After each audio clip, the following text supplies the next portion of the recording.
harus selalu kita uji.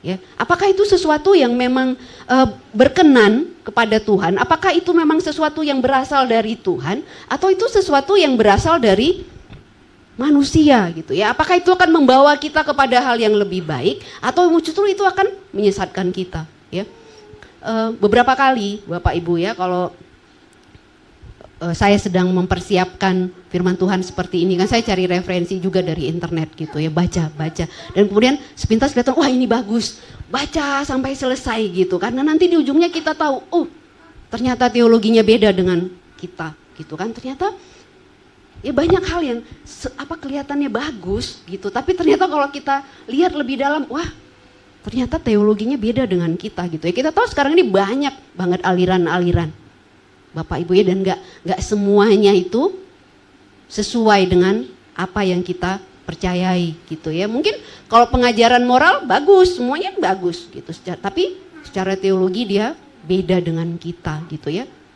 Dulu pernah ada yang viral tentang Kristen progresif misalnya ya, ada lagi Saksi Yehova yang kita tahu, sekarang ada Oneness, ada lagi yang lain-lain ya. Sebetulnya bukan aliran baru, dari dulu udah ada gitu ya Bapak, tapi sekarang dengan adanya internet jadi gampang viral gitu kan.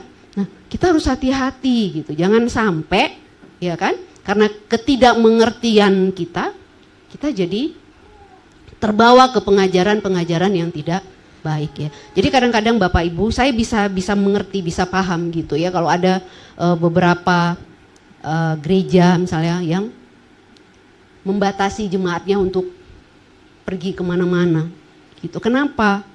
Karena kan jemaat itu tanggung jawab gembalanya, ya kan?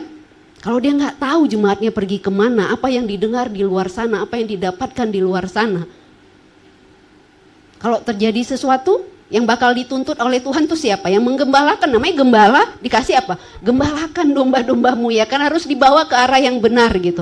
Tapi kalau nggak diawasi, dibiarkan aja gitu, dilepas bebas, dan kemudian ternyata terbawa ke hal yang nggak baik, yang dituntut siapa? Yang dipersalahkan siapa gitu ya. Jadi beberapa itu ada yang keras Bapak Ibu yang saya tahu ya, nggak boleh gitu, tanpa seizin gembala nggak boleh pergi kemana-mana, misalnya gitu ya.